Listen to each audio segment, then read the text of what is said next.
राष्ट्रवादी काँग्रेसचे नेते आणि माजी गृहमंत्री दिवंगत आर पाटील यांच्या कन्या स्मिता पाटील राजकारणात सक्रिय झाल्यात। त्यांच्यावर पक्षाने नवीन जबाबदारी सोपवली। स्थानिक स्वराज्य संस्था निवडणुकांच्या निमित्ताने स्मिता पाटील यांची राष्ट्रवादी युवती काँग्रेसच्या अध्यक्षपदी नियुक्ती करण्यात आली आहे। पक्षाने टाकलेली जबाबदारी समर्थपणे पेलणार असून आबांची प्रतिमा सांभाळण्याचं मोठं आव्हान असल्याचं त्यांनी सांगितलं। त्यांच्याशी बातचीत केली आहे आमचे प्रतिनिधी दीपक भातुसे।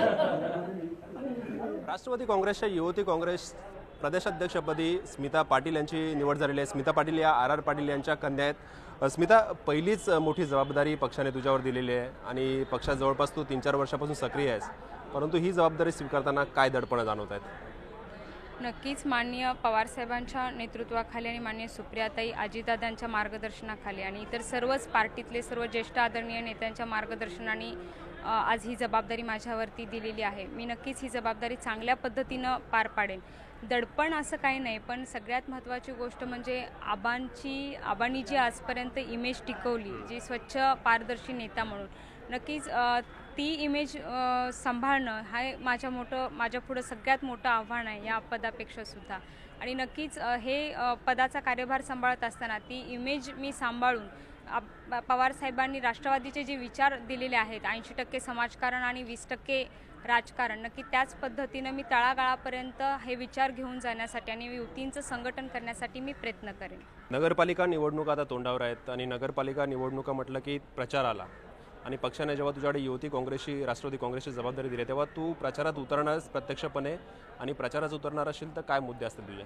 नक्कीच मी प्रचारात उतरणार आहे, कारण आगामी निवडणुका आहेत आणि माझं असं मत आहे की पवार साहेबांनी जे 50% आरक्षण दिलेलं आहे, महिलांचं सबलीकरण अतिशय महत्त्वाचं आहे आणि माझी इच्छा आहे की जास्तीत जास्त युवतींनी सक्रिय व्हावं, त्यासाठी मी प्रचारात नक्कीच उतरणार आहे। आबांच्या काळातला गृह खात्याचा कारभार आणि आता देवेंद्र फडणवीस जे स्वतः मुख्यमंत्री आहेत त्यांच्याकडे असलेला गृह खात्याचा कारभार याची तुलना तू कशी करशील? नक्कीच आता आबांच्या गृह खात्यावरती एक वेगळ्या प्रकारचा अंकुश होता आणि मला तो अंकुश आता असताना दिसत नाही, तर माझी मुख्यमंत्र्यांना एक वेगळी विनंती राहील की त्यांनी गृह खातं वेगळं ठेवावं।